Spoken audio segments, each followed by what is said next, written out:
John Kennedy a dit en 1960, « Une société dont les jeunes hommes et femmes sont dans un état constant de sommeil ne réalisera jamais notre potentiel. Nos jeunes doivent se réveiller.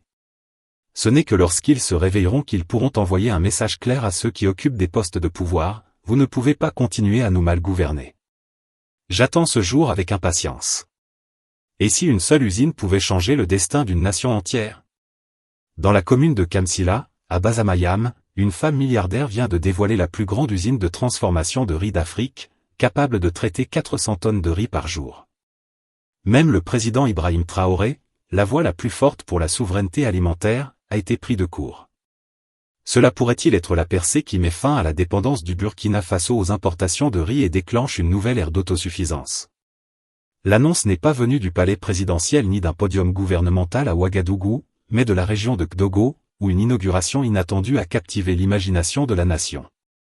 Une femme milliardaire burkinabé, admirée de longue date pour sa richesse mais jamais vue comme une actrice politique, a dévoilé un projet déjà qualifié de tournant historique, une usine de transformation du riz d'une ampleur sans précédent, la plus grande d'Afrique. Avec la capacité de traiter 400 tonnes de riz par jour, l'usine ne se contente pas d'ajouter à l'industrie burkinabé, elle la transforme. Pendant des années, le pays a été obligé de dépenser des millions pour importer du riz afin de nourrir ses citoyens, des bateaux venant d'Asie déchargeant des sacs devenus un aliment quotidien. Désormais, à Basamayam, se dresse un géant industriel capable d'inverser cette dépendance. Ce qui rend la nouvelle encore plus saisissante, c'est qu'elle a pris de court les dirigeants politiques eux-mêmes. Le président Ibrahim Traoré, qui a fait de la transformation agricole et de la souveraineté alimentaire le centre de son discours, a lui-même été surpris par l'ampleur de ce qu'une seule investisseuse avait accompli. Les ministres ayant visité le site parlent d'une « révolution cachée à ciel ouvert » et reconnaissent que le gouvernement n'avait pas anticipé un produit final aussi audacieux.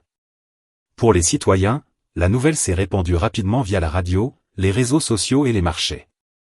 À Ouagadougou, de jeunes vendeurs s'émerveillaient à l'idée que leur pays puisse bientôt exporter du riz. À Bobo-Dioulasso, des paysans écoutaient comment l'usine pourrait transformer leur récolte en revenus stables. Dans d'autres villes, les femmes discutaient des emplois et opportunités que le projet pourrait générer. La milliardaire a positionné son initiative comme plus qu'un simple projet commercial, elle vise la souveraineté, un mot qui a pris un poids politique considérable sous la direction de Traoré. Dans une région où la dépendance aux biens étrangers s'est trop souvent traduite par une dépendance aux puissances étrangères, l'usine de Kdogo devient un symbole fort. Le Burkina Faso peut prendre en main son avenir alimentaire grâce à ses propres ressources. Ce qui distingue l'usine de Kdogo ne réside pas uniquement dans sa taille, mais dans la technologie qu'elle abrite. Ce n'est pas un simple entrepôt de machines, mais un écosystème de précision conçu pour transformer une récolte brute en riz poli de qualité internationale. Les camions de riz arrivent et le grain est immédiatement nettoyé des poussières, pierres et impuretés. Ensuite, le riz est lavé dans des unités à grande capacité, polissé pour un fini brillant et trié automatiquement pour séparer les grains cassés des grains entiers.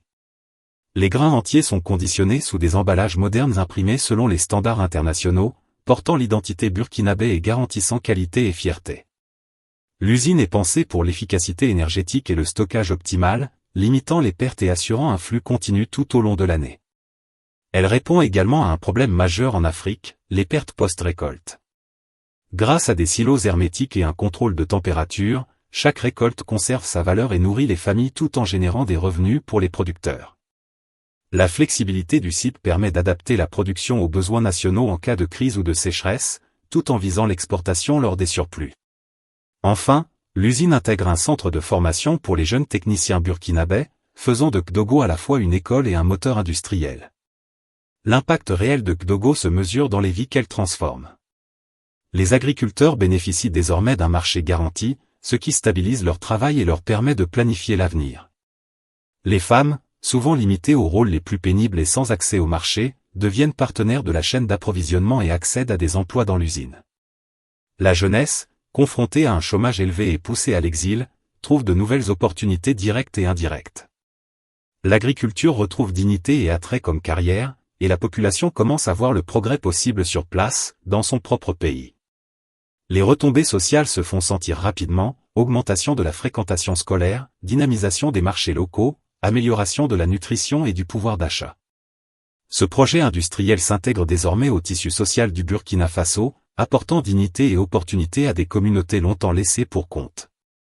Le projet de Kdogo ne transforme pas seulement l'économie, il a également des implications politiques majeures. En renforçant les agriculteurs, les femmes et la jeunesse, l'usine consolide le message de souveraineté de Traoré, l'indépendance doit reposer sur la capacité du peuple à subvenir à ses besoins. Le succès du projet offre un argument concret aux partisans de Traoré et reconfigure sa crédibilité tant au niveau national que régional. Sur le plan international, le succès de Kdogo envoie un signal fort aux alliés et concurrents, le Burkina Faso peut se développer sans dépendre de l'aide occidentale. Cela démontre également l'importance du rôle des femmes dans la transformation économique et politique, et montre que la souveraineté peut être portée par les citoyens eux-mêmes. L'usine devient ainsi une preuve tangible que l'indépendance économique et la souveraineté alimentaire peuvent se construire localement. Kdogo est plus qu'un projet burkinabé, il constitue un modèle pour l'Afrique entière. Le continent reste le plus grand importateur de riz au monde, dépendant de l'Asie pour des millions de tonnes chaque année. L'usine prouve qu'il est possible de produire localement à un niveau international, de réduire la dépendance et de réinvestir ses ressources dans les infrastructures, l'éducation et l'industrie. Elle ouvre également la voie à la coopération régionale, permettant aux pays voisins de s'approvisionner localement plutôt qu'en Asie, et inspire d'autres industries à émerger dans différents secteurs. Kdogo change la perception, l'Afrique peut réussir par ses propres moyens, sans conditions externes. L'enjeu reste maintenant de savoir si d'autres pays suivront ce modèle et si l'Afrique saura saisir cette opportunité pour se libérer de sa dépendance aux importations et bâtir une véritable souveraineté alimentaire.